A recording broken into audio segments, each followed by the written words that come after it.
You are now listening to For All Nerds Show, a podcast about geek and pop culture from the perspective of people of color.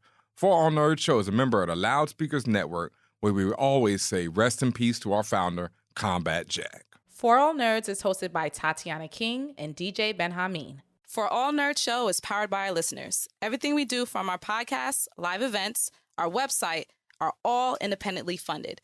Please continue to support us through our Patreon page at patreon.com/forallnerds. Welcome to For All Nerds.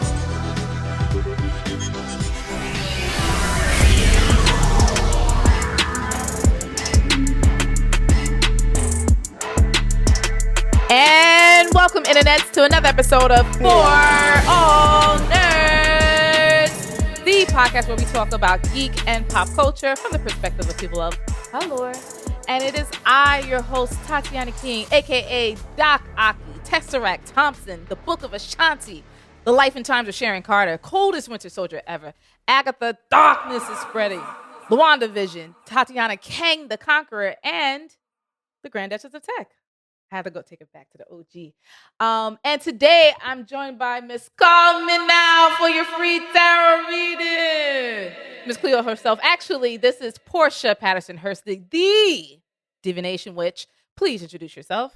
Why, thank you, Earth Witch. As you heard, I'm Portia Patterson Hurst, aka Captain Planedit, aka Fleekwood Mac, aka Portia the Grown-Ass Witch, aka Raekwanda Maximoff, aka Stay with the Agatha Harkness, aka the Shade Sorceress Supreme.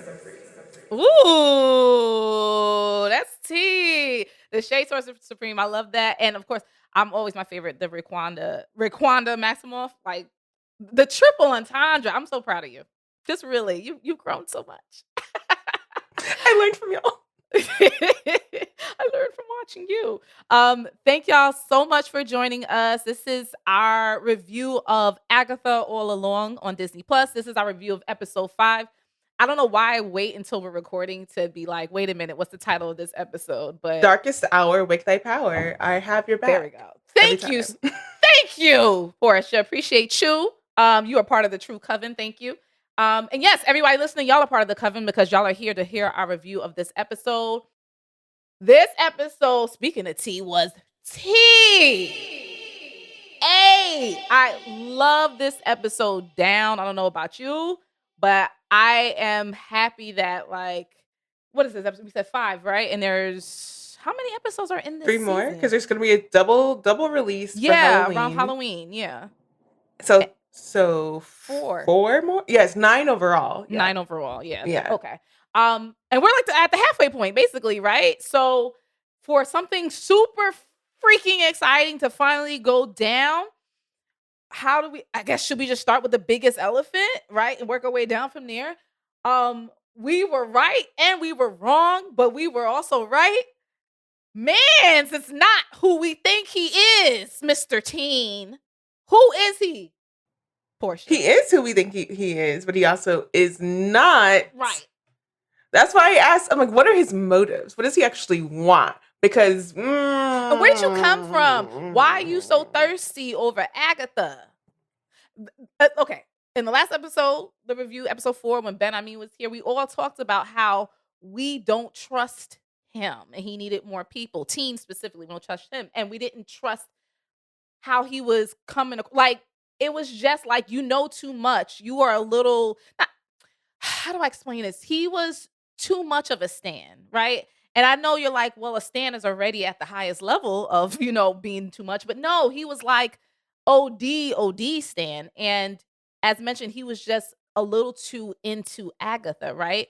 You always kept pointing out about his wanting to ingratiate himself with Alice specifically, right? The protection witch who had the tattoo, and how he was like, a lot of stuff he already knew, but he was like asking her, trying to get information.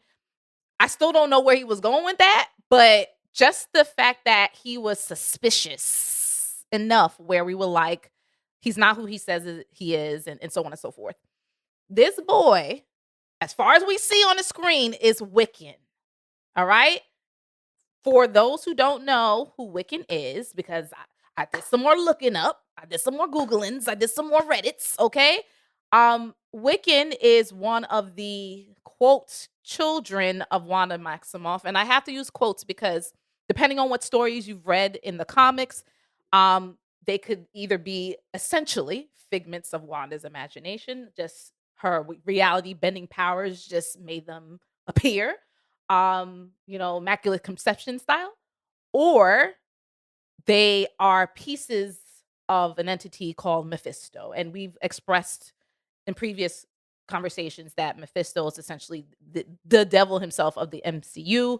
Very, very powerful figure. And both Wiccan and his brother Speed, also known as Billy and Tommy Maximoff, they are part of this just well of magic that they appear. It's kind of giving Acolyte a little bit. It's giving Acolyte. It's giving Acolyte. It's getting May and Osha. It's giving May and Osha when I think about it. And there's more to it, but before I continue, I wanted you to go ahead and chime in. I appreciate the iconography that Marvel is doing around people who have crowns, like headwear. Because we had Hela with hers. We have Loki when he pops his out. When we have Wanda, hers also just like Maximoffed into existence or whatever. So Wiccan's coming in to like put the period at the end of like speculation that he was Wiccan was so like on the nose. Can I tell you what's funny is that, remember, this is one of my light predictions that I was like, oh, I feel like initially I was considering like because I'd watched the first few episodes in like all in like ahead of time, but also like all in like a binge. So I couldn't remember because I couldn't flip back at the time if each one ended with a different song, and I realized they didn't, except then my going theory was each time there's a death, we're gonna get a song that's not the theme song. You did say that, and this are we talking? These are the true deaths happening all around us. That's the question. And I have speculations, and like we're gonna do the rewind, but I have speculations about why Rio is noticeably gone whenever that scene happens, because like in the question of true death, it's just because like the way that like people are responding to the different things, and like they're the witches, so you would think they would know, but also it's so funny that one of the things that like, and we'll like I guess it's come take us back to the beginning, is that one of the rules for the Ouija board was don't ask about death. And here we are questioning, is this true death? I mean, because first of all, it's Marvel. Who the fuck knows? Niggas lie all the time. You might have thought you seen something, but what you saw might have been nothing. Everybody's capping, to be very honest. So, and I don't believe anything that I see in front of my eyes the way they especially nothing where they're talking about magic and it's all about subterfuge and tricking people and all this other stuff. So no, I don't believe it. And then this whole thing, just to step back a little bit, just this whole thing with Billy / Wiccan, was he just undercover this whole time? Like, it's interesting also, when did Agatha actually clock who he was, right? Like, she had to have been known, but also like she still was under this thing, like she was treating him like as if he was Nicholas. And remember, you pointed out from last episode how Rio was like, that's not you, boo. That's not your son, relax yourself. And I was like, oh, well, that could be something else. But no, like she was just telling her like, you need to relax and like just stop. Like she just became like a mother all of a sudden. But I also think that was helping Agatha be balanced. And you saw that towards the end of this trial when the Nicholas Scratch name gets shouted out, and all of a sudden Agatha comes back. She gets back, instead of just being this aggressive, evil, quote, rich, she comes back like she's cool, right? And she's you can be around her. She's safe, right? But only in the presence or the mention of her child. So I don't know where I was going with that, but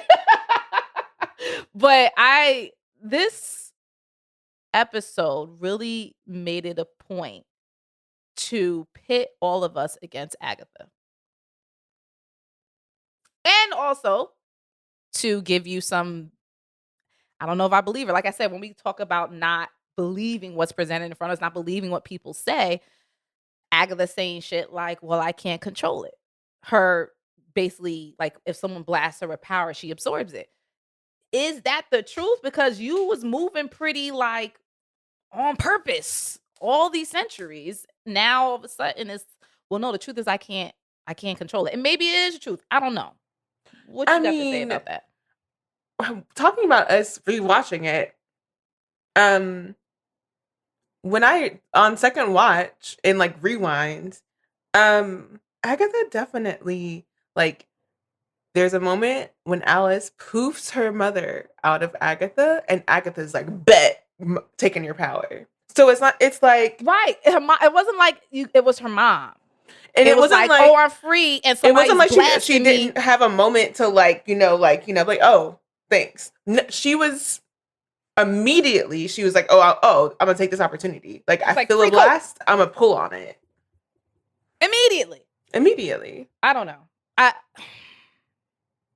do you trust the character? I mean, you can't, but how do you trust the character like that? Like, it's like, I think it's both ways. And I remember how I explained, like, how just as a character, how she's being portrayed by Catherine the Queen Han, just how contradictory she is. Like, you want to believe that Agatha is actually this tortured soul who has an affliction that she can't control. And you see it, just how her mother, the ghost mother, was treating her. Like, I should have killed you when you fucking stepped foot. Okay. But there's a couple, like, we need to think about how we're gonna have this conversation. Because my thing is, there's like a couple of things here. One, it, like, I noted and captured how, like, her reaction, like, post doing it, and like, even like, right, like, it's like she like was questioning like herself, like her own like the version of events. She was like, wait, I didn't do, like, I'm fine. And she said, like, I couldn't help it, like, it's an addiction of some sort, like she's like compelled and she can't like control her addiction. But at the same time, while I felt what they were putting down on us having sympathy for Agatha, I question Rio's component of that. I question, if you were the mother of Hitler, would you not have said the same thing that she said to Agatha? Did you say that's what Agatha is, though? Is she not committing atrocities and killing people from different... Damn. I mean, now that you mention it. Damn. But she's a tragic character, Portia. But even Rio felt bad. Like, don't tell me you ain't felt bad. I question Rio so heavy. Well, yeah, who the fuck knows what's going on with Nancy from The Craft? Because that's who she is. That is an homage of all homages, number one. But who the hell knows what's going on with her? But I think just like Agatha, it's just complicated. There are sides, and this is actually why I enjoy these characters so much. Both Rio and Agatha are my favorites out of everybody, and it's because they are so deeply complicated and so just deeply out of their minds, really. Like, they don't even know up from down half the time, and you see them struggle with it, and they struggling with it. Us as the audience are struggling with it. We struggling. You don't think together. Rio knows up from down half the time? Rio seems like Rio is competent, but also when I say up from down, I'm talking about her relationship with Agatha and like really what is that about? Just like I saw that she felt bad for homegirl, and at the end of the day, she will turn around and say, "Well, let's cut her throat." You understand? Like, it's a very contentious. It's still they still got love for one another. They still had emotions. You still have history. It feels like manipulation to me. It is still manipulation, but isn't all of this manipulation? Even the road is manipulating. This whole thing is manipulation. To be a witch almost is a level of manipulation. Right? Manipulation of people, manipulation of matter. But that doesn't belong in a relationship. Like, that's a very toxic relationship. You know what I mean? And so I have a lot of questions about Rio, and like where I question the teen's motives, I doubly question Rio's motives. I never think what we're getting out of Rio's mouth is actually how Rio feels. I feel like it's a way to make the things go. Like Agatha. I'm going to tell you a story so you get to do what I want so we can keep going down the road. Y'all might die, but I'm going to make it.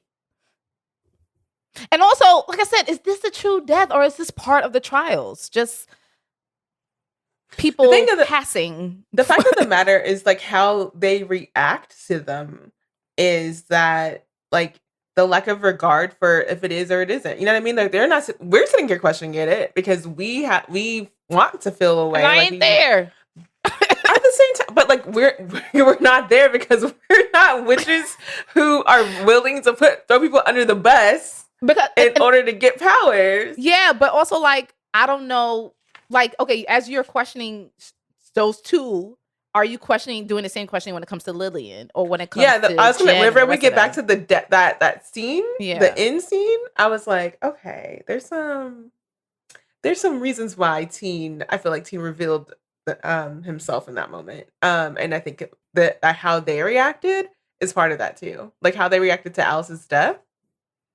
Yeah, I mean, they were mad about it, but also what was they supposed to do? But on the road, they were like, as soon as they got on the road, Teen was like having it out with Agatha, and like in the room, like they had they were all like like Agatha for real, of course. And then as soon as they got on the road, Jen says, whenever he's asking Agatha, like, is this what being a witch is about? Like, this is what it all is power grabbing. And Jen is like, of course, any of us would do it.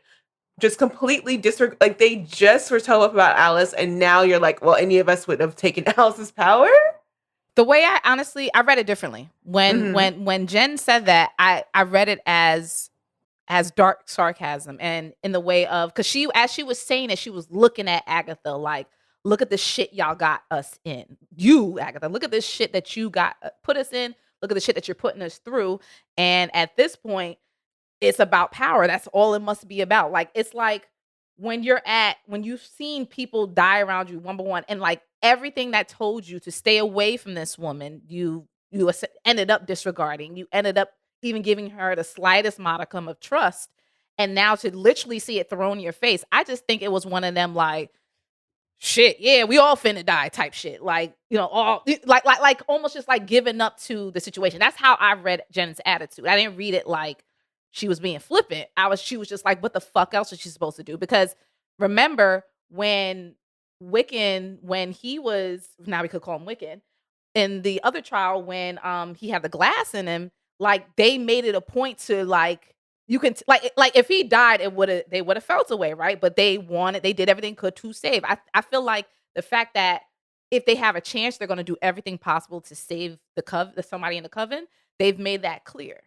And in this case, just like when they pulled Miss Hart out, they was like, "Yo, she already dead." Like, what else was they supposed to do, right?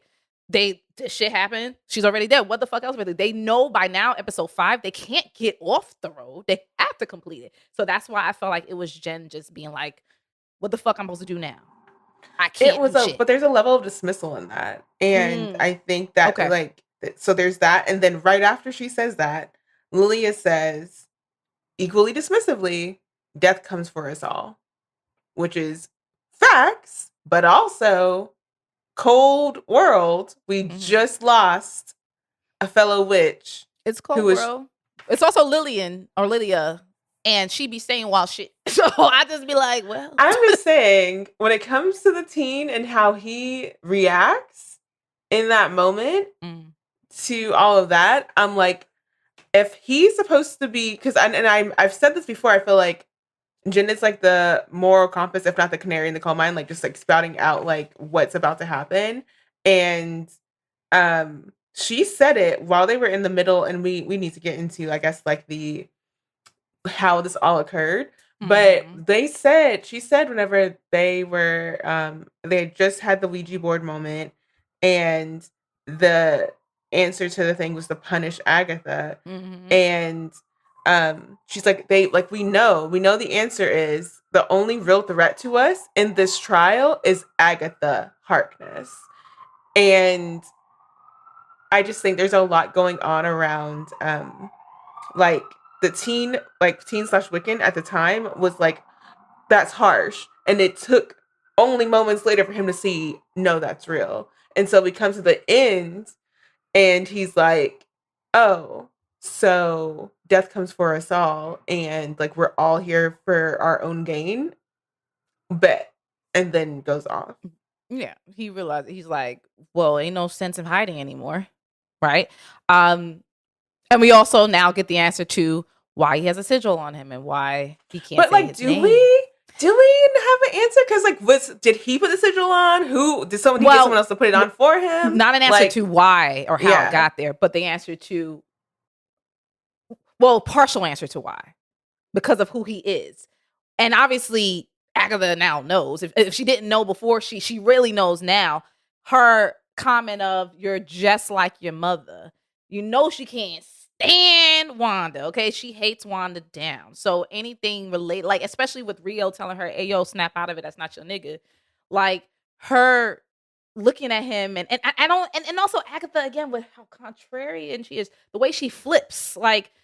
She, you know, she's like flippant but motherly to him, you know, like, and then on the one hand, she's just like she talks down to him so badly, but then wants him to be safe. It's just a lot of weirdness, just like how she was just like she taunts him, and especially now that she knows who he is or knows what he is. She's openly saying she's open. She's openly saying this and like, you know, calling him pet instead of teen. And also, you pointed this out last episode.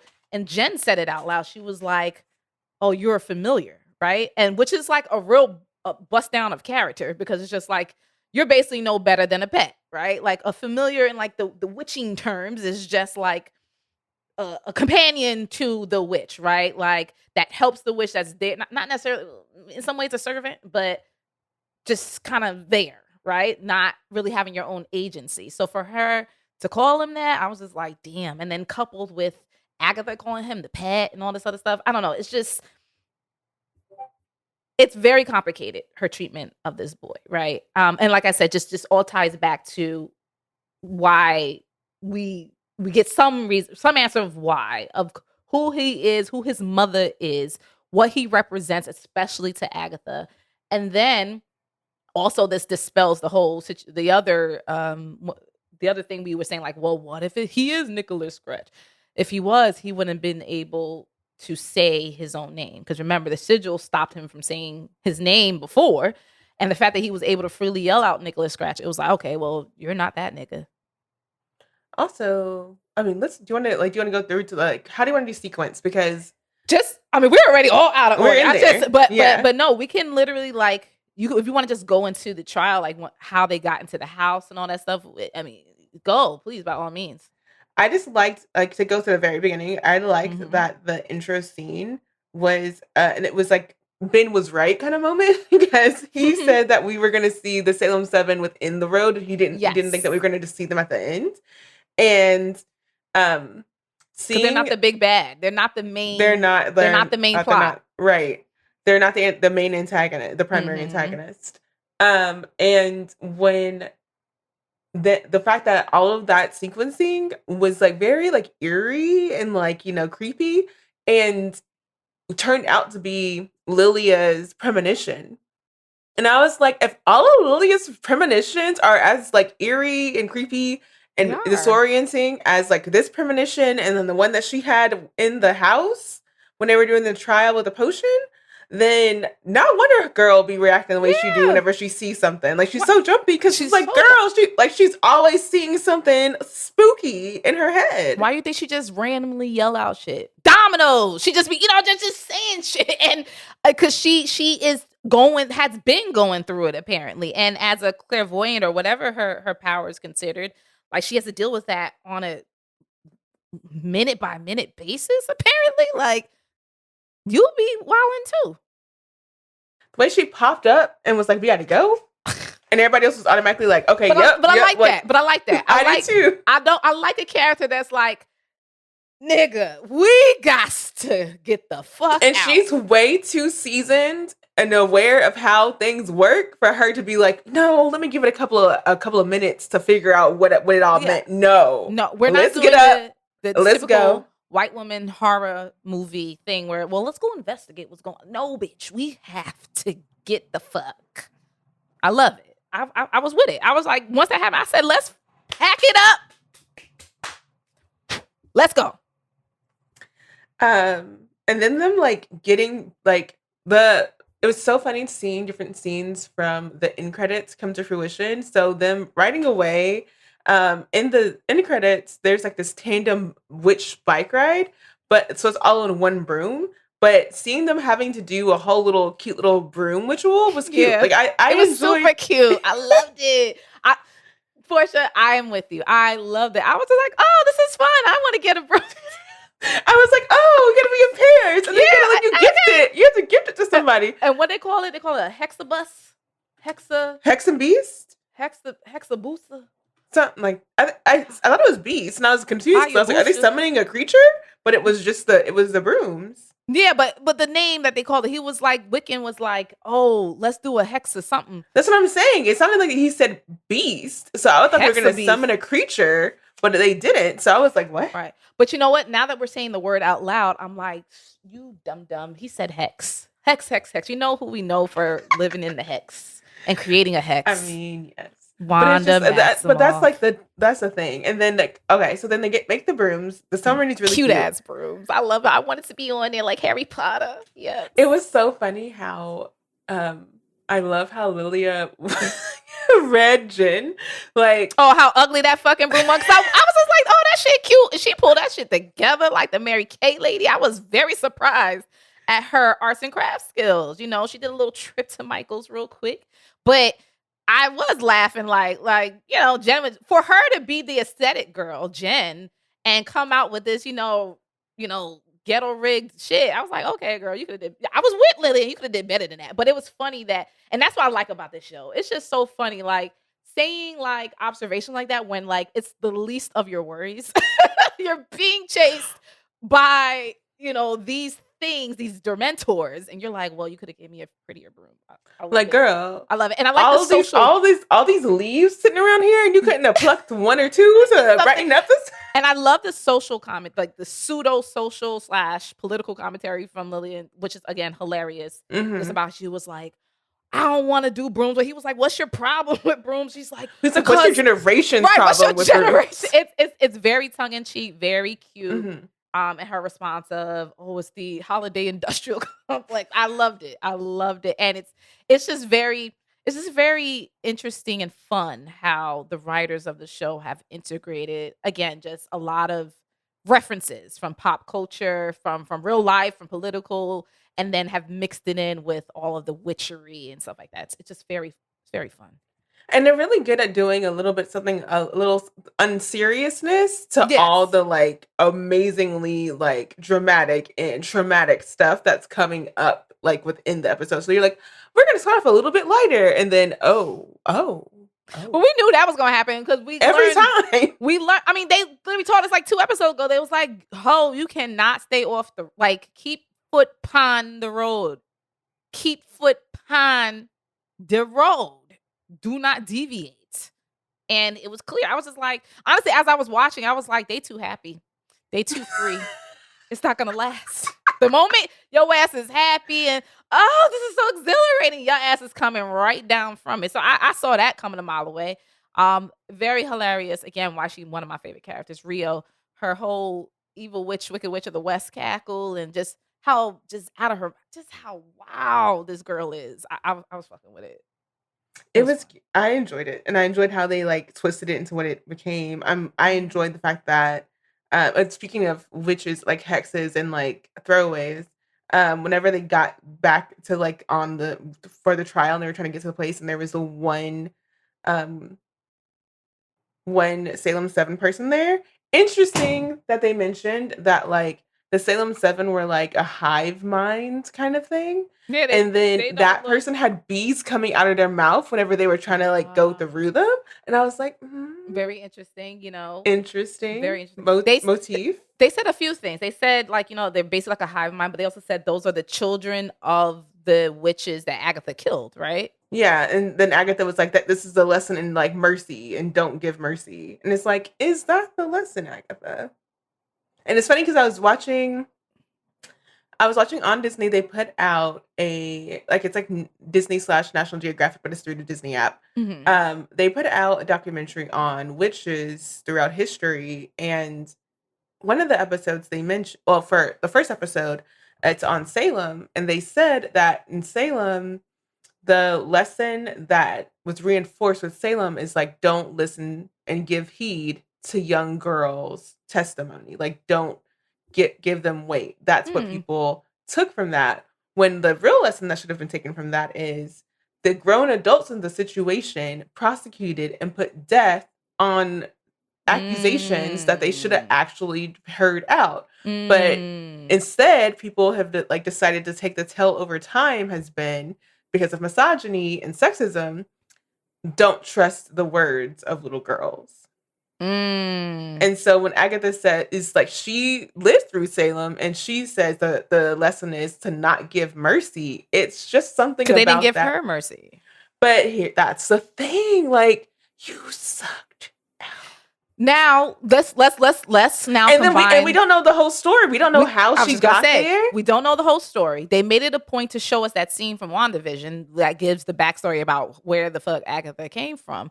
And now with this new information, alleged new information now, that Agatha actually can't control it. It's almost like an addiction or some type of affliction within her, whatever. So her mom was like, well, when you was born, your ass was born evil. Okay. Her mom knew when she was born, she had the situation. And rather than... Is that true, though? We don't know that. We don't know, but let's say it is, right? But wouldn't that have sucked away her mother's powers if you're born and your whole thing Not necessarily, you can't control it? Because Agatha, she has to be blasted with power. She has to, as we saw. She got blasted into the world? She just can't... No, but... No. Just... Stay on track.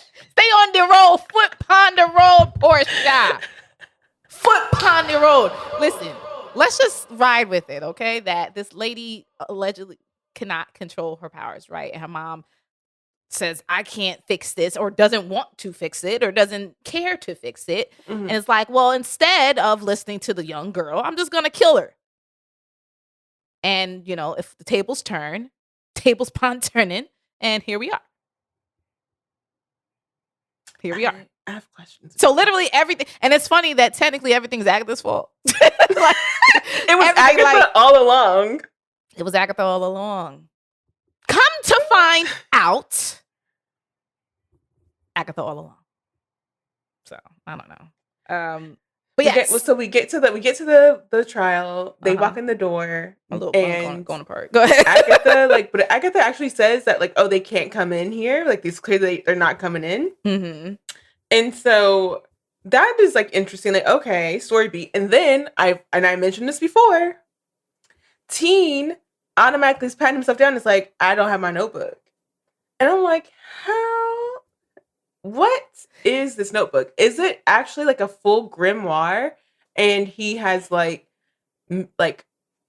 spelled it to be a small notebook, but it's actually like if he were to despell it, it would be like a full magical tome. So he dropped the goddamn book? Is that what you're saying? What? Remember first though, we thought you said it was not a charm, but basically it's like a talisman. A talisman. Like an because it came in with him just like everybody else's like charms and necklaces and shit came with them. So maybe it's just a talisman, but to your point, I'm like, well, if it's something that important, just for it to be like, oh, I dropped it. Was he lying? Like, but then it was the way that he was like, I dropped it, and then Lily asked him, "Where's the last time you had it?" And he was like, "When we were flying." Like he was like, "Oh shit." So it might be. I mean, he is still young. At the end of the day, could have made a mistake. Yeah, and also, I don't know. My question is, how intertwined is the Salem 7 storyline with him being part of it and Rio being part of the story? Oh, all the way in some way. Definitely Rio, obviously, right? But there is connection there, 100%. From jump, we thought that. I thought that. I don't trust. So if it sounds like his grimoire is falling into the hands of someone from the Salem 7, is what I think is what's going to happen with that notebook situation. So them niggas, oof, that seems like that's a problem. That seems a little scary. And wait, did any of them like touch him? Like at any point, did anyone actually like physically touch? They all went through that one with the bees. I don't know how that. Yeah, I don't know. Because I'm just trying to figure out when would that have happened. Even when they were pulled back down to the road, they didn't. Right, that was before the bees, so they didn't touch nothing. I don't know. But maybe Yeah. that situation, because they were upside down, when they were flipped upside down, maybe that's when. I'm trying to think of that, like even before that, like like when they were starting to hurdle, there was one that they kind of like had to like dodge. But Oh, I I don't see what remember you're if anyone saying. got touched for sure. I don't know. I don't know. He lost the Bible. He lost Notebook though. Yeah.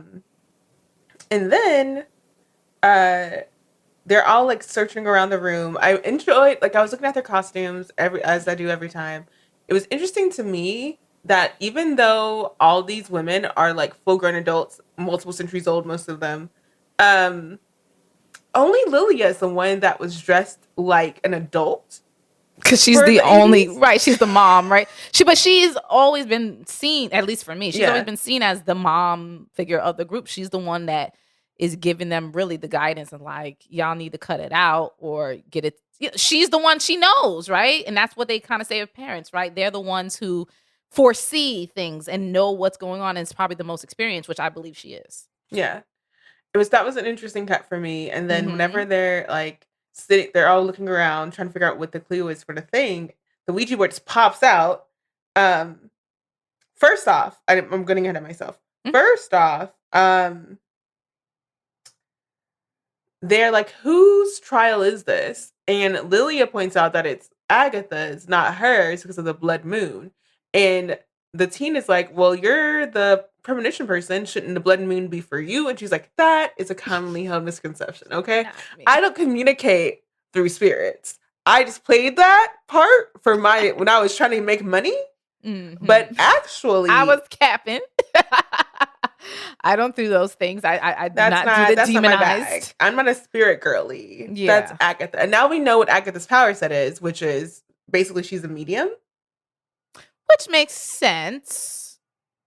Because I'm also trying to like go back to the beginning of the episode about her, like, and also her, all the things we know about her from WandaVision too, like the fact that she seems to be followed by death anyway. I mean, you see even in the Ouija session that death says it wants to punish her.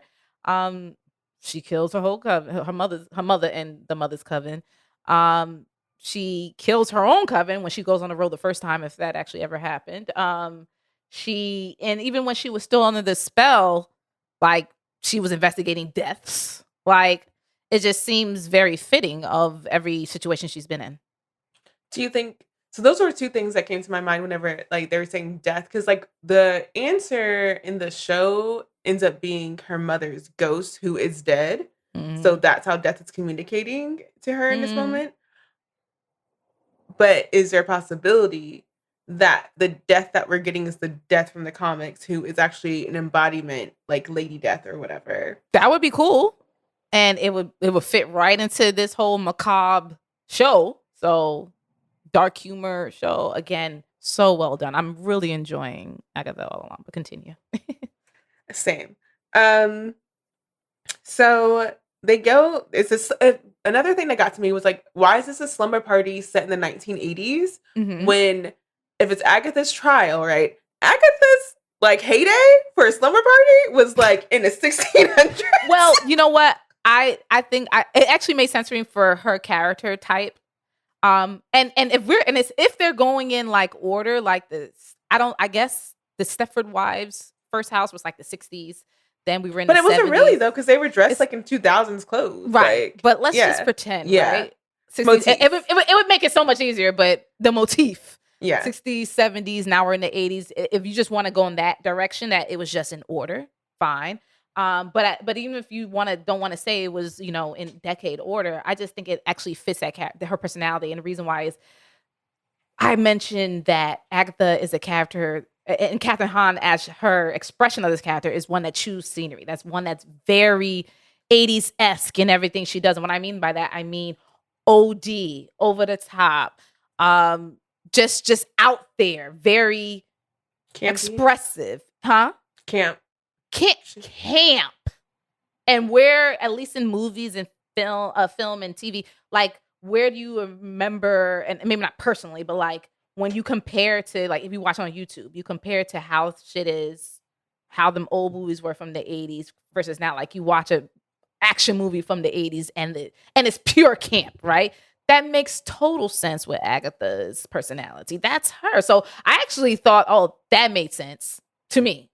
It made a lot of sense. I just questioned it. So I'm like, it's funny because like this is not her era. Like, but whose era is it? These ladies are hundreds of years. Whose era? And I want to see it. And I want us to go to Salem Times with Agatha and be like, okay, girl. So you're giving some Puritan. Yeah, I mean, like, things, they're gonna have to because we're gonna run out of decades, right? We're gonna end up in 2025 in a second, right? And there's 9 episodes, so they're gonna have to like probably go back to like a Renaissance era, right? We're gonna Lillian's era. I want to see Lilia like back in the like that her era. I want to see Agatha like her having as a revisiting flashback of like what actually is Agatha's backstory because we only have what's that like 1700s or something right. like that. So we only have the context of like she was in the woods they put her on like, oh, you got to get out of here, and then she was like, actually I'm gonna flip it all the table, I'm gonna take y'all's powers, and that's the only context we have for her. We don't know what her relationship with her mother was really. We just know like that could be her mother post finding out how her daughter moves and being like, oh, I've resigned myself to like I will never allow my spirit to rest until I put you out of here because you killed everybody. I'm getting you out the goddamn paint. I understand. That's why you still on Earth. Oh, that's why you're still an apparition because you got unfinished business. I did like with it being that 80s motif. I liked all the references. I liked all the old school games and obviously the way they were dressed. And I just like the stylization of this show. Mm-hmm. And it is the daughter of WandaVision, right? And honestly, to me, upgraded version of it because it's doing a lot of the same approaches, but in a way that's still very true to this character's story and all of these people and their arcs as well. Yeah, it feels more straightforward. Like I appreciate with WandaVision that there was like mystery, like why is this happening, and like that you had to like go through layers of. But we're getting into that without having to have like a sub story with like agents. Like anytime, I'm sorry. Oh yeah, with the anytime I have anything related to the like military complex. Yeah, I don't like that. In military industrial complex, anytime we have anybody representing any official like state sanctioned like official kind of like role, I don't.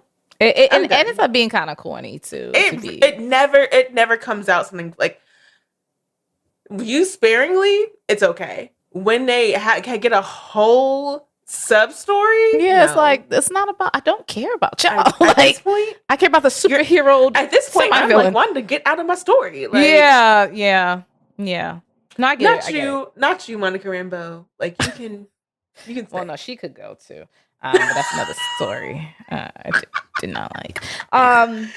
Like the Ouija board. Mm-hmm. The rules for the Ouija board. There's 6 of them. One of them is don't use the Ouija board alone. We see that Wiccan breaks that rule at the end of the scene whenever he talks to Nicholas Scratch. He's the only one who goes to the board. You're right. Damn. Good observation. You're right. I was so concerned. I was like, they didn't say goodbye, but he made it sure it went on goodbye. They said they didn't say goodbye to her mama. They did say goodbye to Nicholas Scratch. So where's the mother? Because the mother was exercised out of. It doesn't mean that she went back anywhere. It just means that she came out of Agatha. Good point. 2, don't speak over each other. They immediately were like, that shit was funny. That shit was funny. But they definitely did that when they were like panicking, when it was actually working for real. When Agatha was like, make it stop. And they're like, we don't know what, like, that definitely happened. 3, don't taunt the spirits. What was Agatha doing when she did Mrs. Hart / Sharon Davis of not taunting a spirit? Yeah. That was also funny. Catherine and everyone looked straight at her and she was like, what? And they were like, don't taunt this. And you know what? That has happened sometimes where people be like, and don't do this. And they look at me. I'm like, me? But let's be real. We knew they was going to break every fucking rule as moment that they were said. We were like, and then what? Don't take your hands off the board or you release the spirit. Immediately. Don't tell the spirits. Don't ask about death. Don't ask about death. Well, that wasn't their fault. Death came down and spelled out his own name. So how is that their fault? Sounds like they're a lawyer. Like, let me, and your defense, Your Honor. They ain't do it. I ain't seen it. They did it. 5 is always end your session with a goodbye. And then 6 is don't remove your hand from the planchette under any circumstances, or it will lead to the release of a spirit. So here's the thing. While they did say goodbye to Nicholas' spirit, they also had, again, that was the teen / Wiccan was one person, so they already broken the rule on that. And while speaking to Nicholas Scratch. Oh my God. Does it have to be 1-for-1 for everything? Sharon passed because she actually had 2 potions. She only had 1 sip of antidote. Or, her hair wasn't in it. It's like, damn, it's just like, we can't even slide. Like, this is funny too, because what you're saying is funny from a mechanic standpoint, because in a lot of reviews, we always point out inconsistencies, right? Like, y'all said this and it still happened or didn't happen. And then this one is just like, oh, well, I guess when we say goodbye, we're talking to, it's a 1-for-1 situation. You got to, if there's 2 spirits, you got to say goodbye twice. That's annoying though, Portia, if that's what it is. It's annoying. I thought they just meant say goodbye, like log off when, log off the computer when you're done with it type shit. Like, you gotta log out all your screen names. Like, nah, just log off, nigga. Turn it off. I think my logic is, if we're thinking about true deaths and like how comic book theory works in logic or whatever, and like how Marvel is, if like comic book theory blown up basically when it comes to death, then I'm putting that same thing, like I'm placing that same sort of thought into this, where it's like, because one, just hearing the rules out and knowing this is Agatha's trial, it's like, this is a setup for Agatha to fail straightforward. Like, from the top, this is designed for her failure. So if it's set up for her failure, what is the outcome of her failure? Spirits being released. What 2 spirits do we hear from during this trial? Her mother and her son. So ipso facto, I think those spirits are on the table and are not gone from the story. And maybe what you're saying is the answer to the question I'm about to ask. I still don't understand how they pass the trial. Like, what? Like, he yelled out Nicholas Scratch like with 2 seconds to go at the for a buzzer beater. Fine. Why I don't think that was when, but the thing didn't drop down until after her mother possessed her, and they were like, let's leave her here, and then Alice protected her, and then that's when the thing fell down, right? It was after Wiccan yelled out Nicholas Scratch and Agatha stopped fucking killing Alice. After that happened, that's when the damn thing opened up, if my memory serves me right. Either way, I thought it was whenever they were like, let's leave, like, because like they, let's say even, but her, like, them leaving her was the thing. Like, that was the thing that they were like, punish Agatha. And then when her mom came out, she was like, y'all shouldn't be here with her. The thing is that y'all need to punish her. And they're like, how do we punish Agatha? And she was like, leave her with me. But she didn't get left with her because Alice came and exercised the spirit. So how did they pass the test? Like, I wasn't following. Passing? Huh? And was that passing? Was that like the door opened up? It must have been passing. But is it like, it was designed for like the failure? So is there something else at work here that's like, fine, we'll take it because we need y'all to move forward for us to continue to mess with the situation. So you're saying the road is capping? Yes, that's what I'm hearing you say, and that's pissing me off, Portia. Look at you smiling. I hate this. I don't trust anything, and I definitely don't trust the road. I think when you see, like, especially in this trial, when you see that it's designed for their failure, I'm like, oh, at this point, nothing that happens as a trial is gonna legit be like a straightforward, like, do this and this will be the outcome of this. But technically, isn't all of the trials designed for you to fail? Like, all of and notice each trial was a buzzer beater. Each trial. They're challenging. It's not like they won with flying colors. It's like they barely scraped by, and niggas either died or was close to death after the end of each trial. So I'm like, in essence, isn't everything designed for you? But to their fail? challenge, like Jin's trial, it wasn't like that wasn't like set up for her. Like, oh, like there's no way she's gonna figure this out. Oh, I see what you're saying. Everything was still within solvable. a realm of being like, it's a challenge. It's a challenge to like, it's kind of like, it was, to me, it was kind of like, and I know we'll get Wizard of Oz episodes later, but to me, it was kind of like Wizard of Oz, when the Scarecrow wants to have a brain, and it's like, bro, you already got one. Just like put your mind to the test. Look, you got it. That was kind of what I felt like that was what Jennifer's trial was. And then with Alice's, it was like she's running away from a family curse, a cowardly lion. She was running away from a family curse. She has to confront the curse head on. Then when you confront it head on, oh, okay, now you've like beat the trial. You beat the trial. Is what has occurred, because now that you got me questioning all of reality now. I feel like Wanda. Oh my God. Is what has occurred at the very end of is this, like I said, I don't understand how they passed the trial. And you said, well, maybe they didn't. I'm like, so are you trying to also imply that everything we saw with Wiccan and all that stuff didn't actually happen, or could be something else? Like, what are you trying to say? Don't piss me off, Portia. I feel it. I'm pissing you off, or is the show and its logic when it comes to the road? You're questioning of what's happening, even because it's making sense and it's making me mad. Oh my gosh.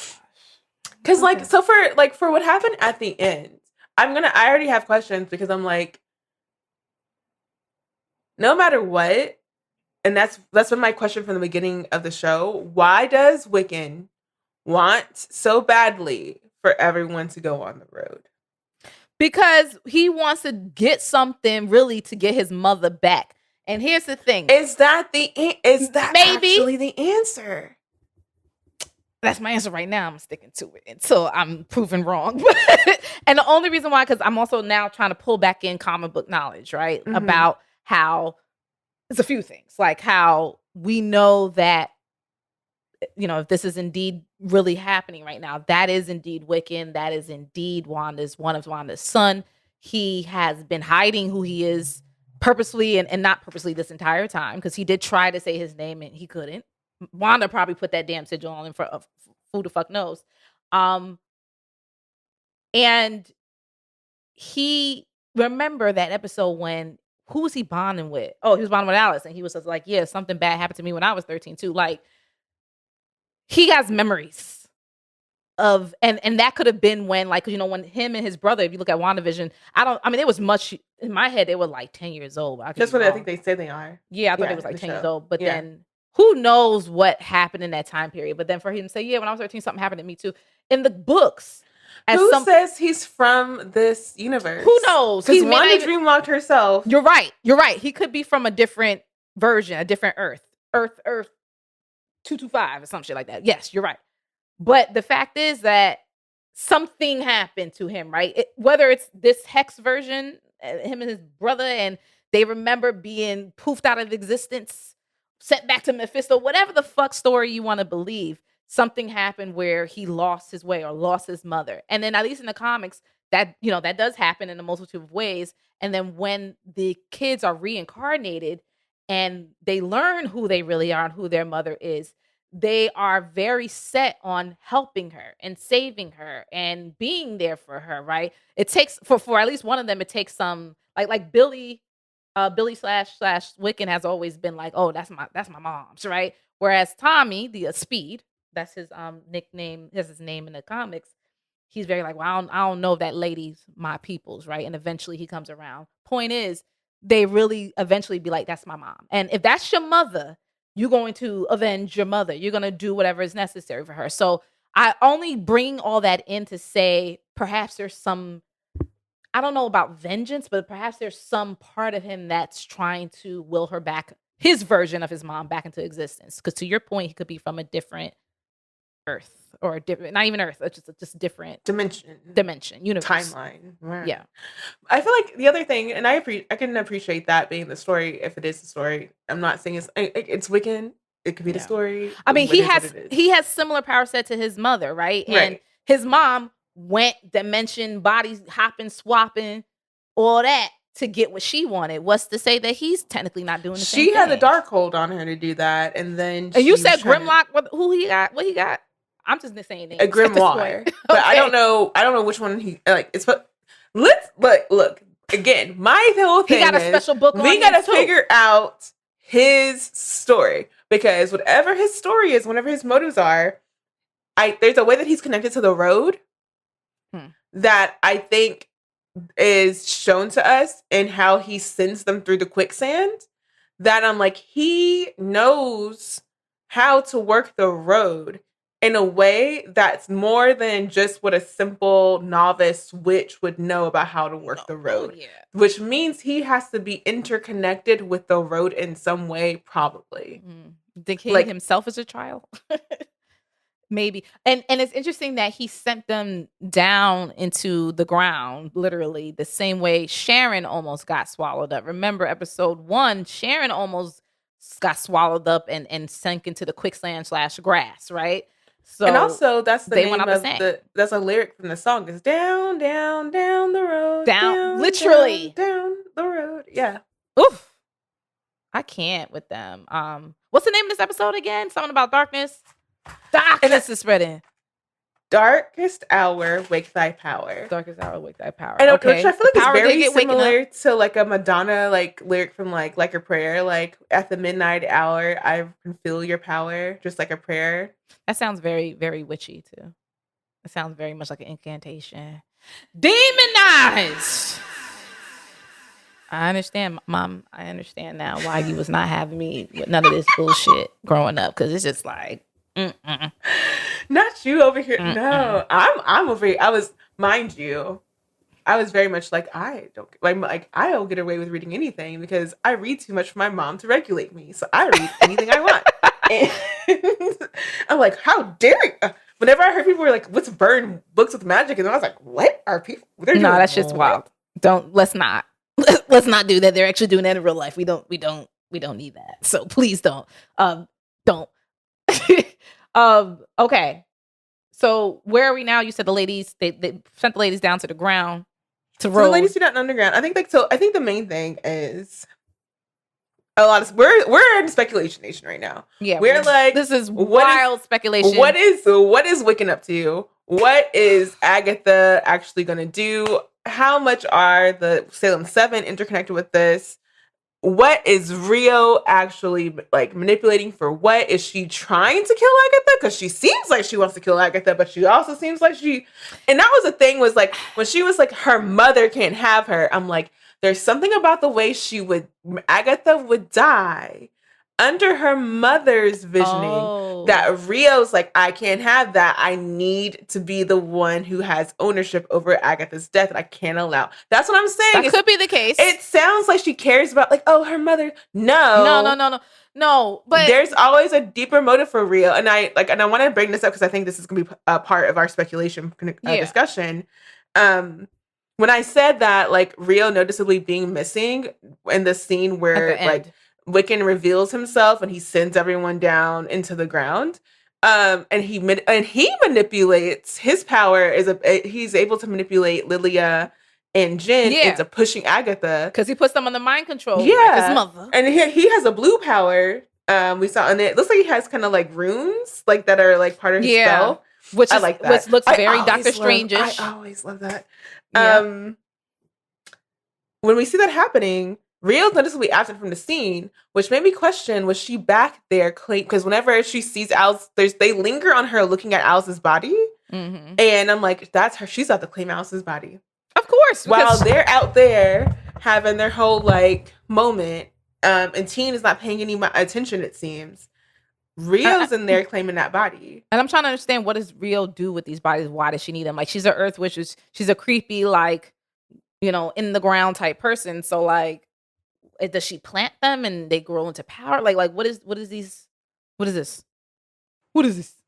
And bodies are like, bodies are Earth. Like bodies just go back to Earth. Ashes to ashes, dust to dust type shit. Okay, maybe. what the fuck is going on? That's what I want to know. I'm and that's what's fun about the show too. Like you really you mentioned it being like really a mystery, like a fun type mystery, very Scooby-Doo. It's like, what's gonna happen next, right? And like this was actually a very exciting episode for a multitude of reasons that we mentioned.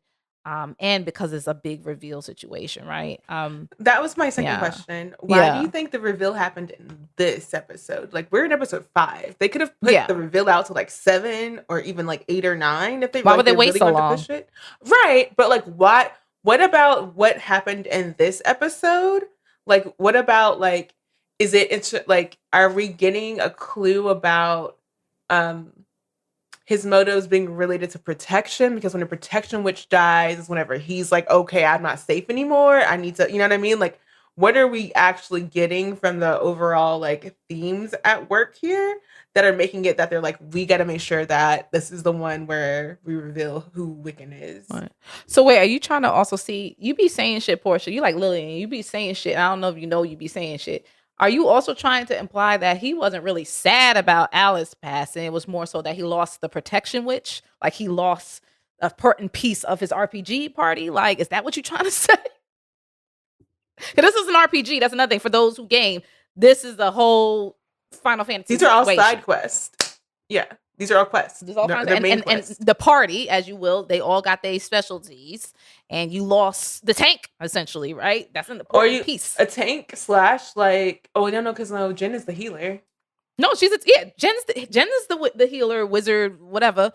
What's the face? Alice was the tank because she's the one at the protection, right? She's technically the heavy hitter. She takes the hits, right? You got your people who is melee, right? The people who's close range, long range. Like you got different positions, okay? And that's just the tank is very important, especially when shit gets rough. So that's why just the way you said that, I'm like, what are you trying to say? He wasn't really upset that Agatha killed her. He was just mad that he lost an important piece. And Agatha questioned him, and that's when he went off. She was like, "Are you sure that you're not like this?" He was singing, "They not like us. They not like us," and there she was like, "Are you sure?" Oh man, you pissing me off, Portia. You doing your big one today. I'm upset, but you're not wrong. You're not wrong. All right, so then what happens? What happens next episode? I don't know about no next episode because was there any telegraph to where are we going with this? I mean, maybe besides Lilia, but she's done this every episode. She yells out a tarot card when like the change happens in the episode. And I heard you talk about it earlier. Yeah, the Knight of Wands. The Knight of Wands. Yeah, I looked that up. It signifies, and she says it literally which funny enough, Alice was surprised when that power came out of here. I didn't want to mention that. I'm glad you said that. Like, yes, I love Alice seemed very surprised by the appearance of her like manifesting outside of herself, which leads me to believe that that's the first time it's ever happened to her where her powers manifested outwardly. I agree. And I wonder if that's going to be a thing, because again, why reveal this episode that this is Wiccan? His powers came out manifested in blue. Agatha, when she sucked it, like now we see that she was able to pull her purple back out. And then Darkest Hour, reveal thy power. Wake thy power. Well, same shit. Yeah. And we saw Lilia's power crackle right whenever they're about to go to the road, because whenever Agatha was like, come on, get me. Yeah, I need it, right? She was doing that. And we saw Lilia have a little. Oh, wow. It was either Lilia or it was because it was like an orangish color. Oh. And I missed it completely. It crackled a little. And was it Lilia or was it Jen? It wasn't Jen, because Jen's powers hasn't manifested yet. Whoever it was, I don't think it was Alice, but it could have been, because Alice's power it's Alice is orange and it's kind of orange. Yeah, so it could have been Alice's. But it crackled whenever Agatha was reacting, and then Lilia was like, "Don't do it. She needs you to like blow it into her." When she was like, "Hit me." Okay, here I remember. I'm so sad that Alice. Anyways, R.I.P. Alice. God damn. But she was way too kind. She was exactly the amount of kind that I was like, if anyone's, they always take you out the kindest by like the worse you are, the longer you stay. no, I know, and it was making me mad because she was actually becoming very useful now, right? And of course we lose her. And then yes, back to what I was mentioning about Lilia yelling out tarot cards. She says Knight of Wands, and I looked that up. That means courageous, energetic, charming, hero, free spirit type shit. So, and she just yells it out exactly when it's occurring, right? Which when I saw the powers come out of Alice and she's doing her thing, I'm like, all right, cool, it matches up. I don't know if it has any deeper implications than that, but she's identifying people whenever she recognizes them, because she called whenever we were in Agatha's house and Jen was sitting in front of the painting and there was like a shining piece on the painting behind her. Lilia called her like the priestess. Okay. So I feel like she's just calling out like who each our person's archetype is. Whenever it's revealed to her, she's like, "That's what you are. That's what you are." That makes sense. It's very JoJo Bizarre Adventure because they deal with tarots and calling everybody, the different cards, and all the different, just like to tap on, like before we get out of here, all the different references. The Exorcist, obviously with the Agatha backwards, and all that stuff. You just mentioned The Shining, all kind of 80s things, like a little bit of E.T., if you will, and then literally every 80s movie where they're flying on something, never ending story type shit. Like Hocus Pocus, they was flying on the like the vacuum brooms, basically. Yeah. And I did like that. Like, this is like, especially to Lilia's point of like, oh, that's part of the holiday industrial complex. It wasn't actual brooms, right? It was just the roots of a tree, right? Which when you bastardize it, like what they flew on, right? When you bastardize it, the holiday industrial complex, it becomes a broom, right? Like, but or it wasn't like quite. it's like it was, or it's like the OG, like before, before the like holiday. But it's so funny because she was also saying like not only holiday industrial complex, but they also became a form of like domestic captivity because of like women's having like, so again, like get in the kitchen and clean, right? And cook. And how much like the way that like the trials against witches were like, not all of them were, but a good amount of them were people trying to claim the estates of like, what people had accrued in like wealth or whatever, like and what little it was from women who made were role models for what women should be, like very sexist, like, oh, she's not acting and she's not like bowing down to the like rules of our state, our town, like what we reinforce as a church. So we're gonna make sure that we can get her lands because she's a widow and she doesn't need all that land. I have a technical question for you. Are at least in this world, are all witches women? Like, can only women be witches? And what I mean by that is, like, I know there's different terminology. Like, they have the masculine version, which is warlock or whatever. But just in general, the idea of a witch, I've only seems to be feminine. Like, is that you have to be? I feel like so. Like another thing. So again, from the documentary on Nat Geo, a free like advertisement for Disney and Nat Geo, this like documentary series. They mentioned that 80% of the witches and it was like over 60,000 people were killed during the witch trials that happened from the 1500s into the 1700s. Excuse me? And they're still ongoing today. There's in different countries, they still are doing witch burnings and stuff on people. Well, yep. Actually, that's not too far-fetched. Yep. Just to like make sure that I'm like, covering up, like, that is, it's still a thing. But over 60,000 and 80% of them were women, 20% were men. And for the non-binary, they didn't capture that data at the time, but yeah.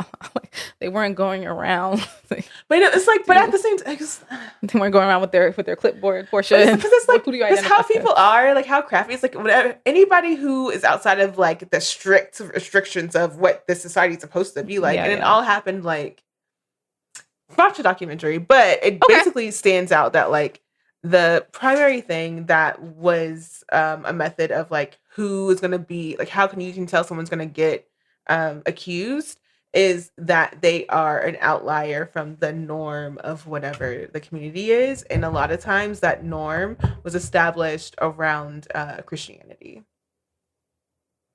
And patriarchy. The patriarchal interpretation of Christianity, because we know Christianity actually has a lot of, so yes. I'm here with you. We are here. Okay. All right. Did you have any mentions besides like the last song that was played, Billie Eilish, right?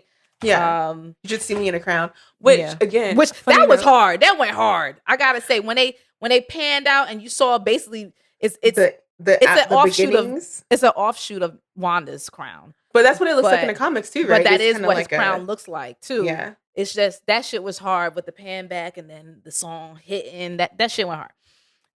Any other things that you wanted to say? References, stuff that happened? I think we hit everything. I just a thing for me was that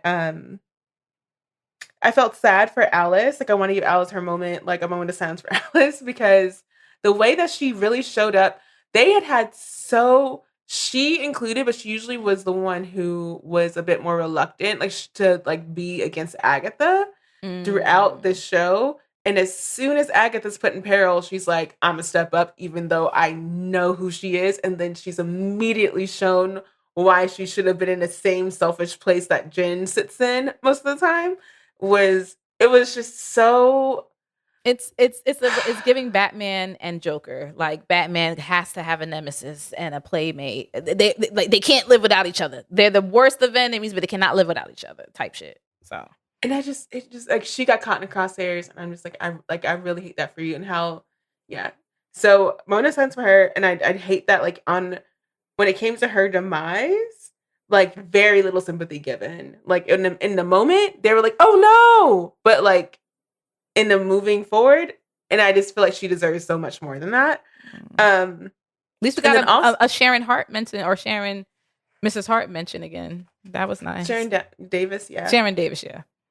And the way that Agatha tried to play her, this is Catherine Hahn's imitation of this actress playing this.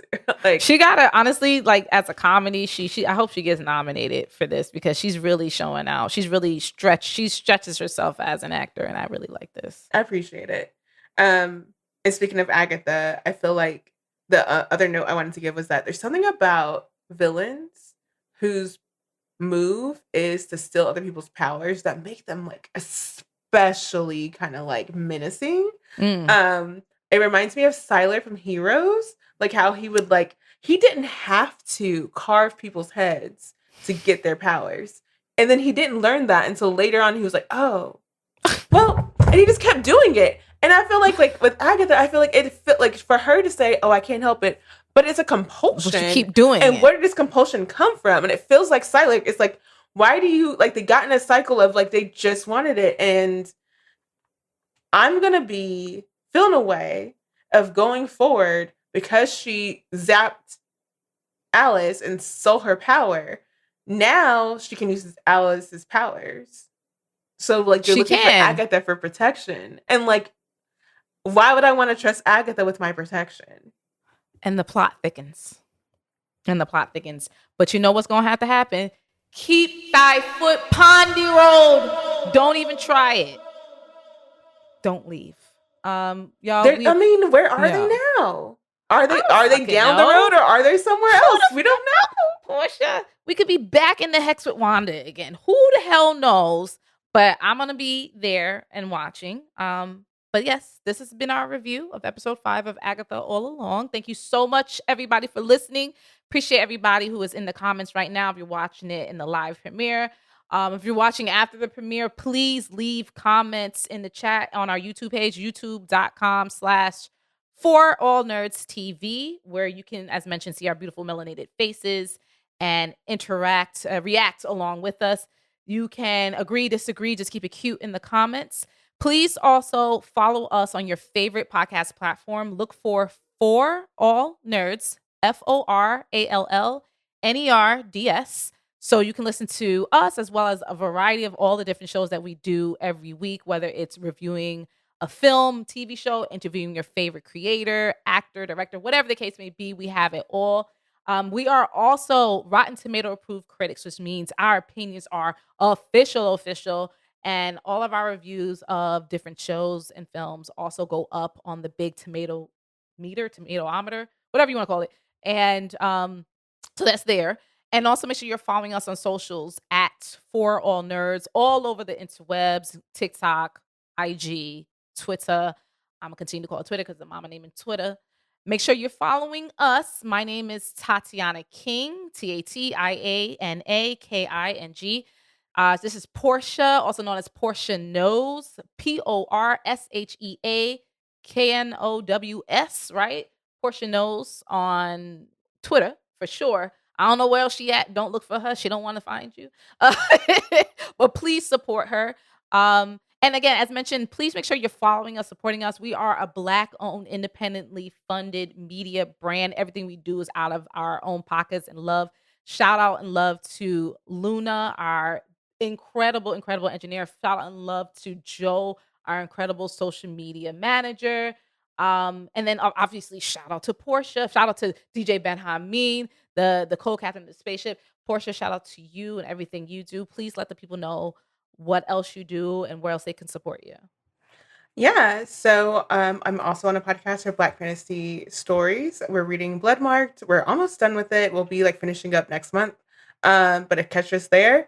It's called #Wizard Team. And then I will be joining the rest of the For All Nerds crew at New York Comic Con. Yes. What is that? October 17th through the 20th. We'll be hanging out at New York Comic Con. Thank you for mentioning that, because I did also want to mention that DJ Ben Hameen is going to have a table at New York Comic Con. He's going to be sharing that table with N. Stephen Harris, another comic book writer extraordinaire. I'm trying to find the information about the table. So yeah, he has a number. He has it available on his Instagram. The table number. It's going to be a New York Comic Con. And New York Comic Con is when the week starting on October 17th. October 17th, Thursday, October 17th, the 18th, 19th, and 20th.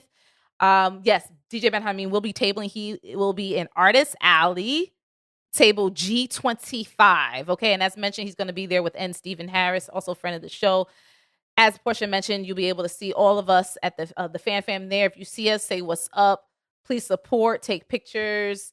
Let us know who you are, that you listen and watch this show. We love to match, real people to our imagination of who's out there just supporting this brand. And really just thank you so much for listening. Thank you for sharing. Tell people who we are. Word of mouth is our best way to get our names out there. Please tell people who we are and why you listen to us, why you love us or hate us. Who doesn't matter. You're still giving us views. Appreciate you. Yeah. Appreciate it. Appreciate your time. Have a good night. Fan Bros,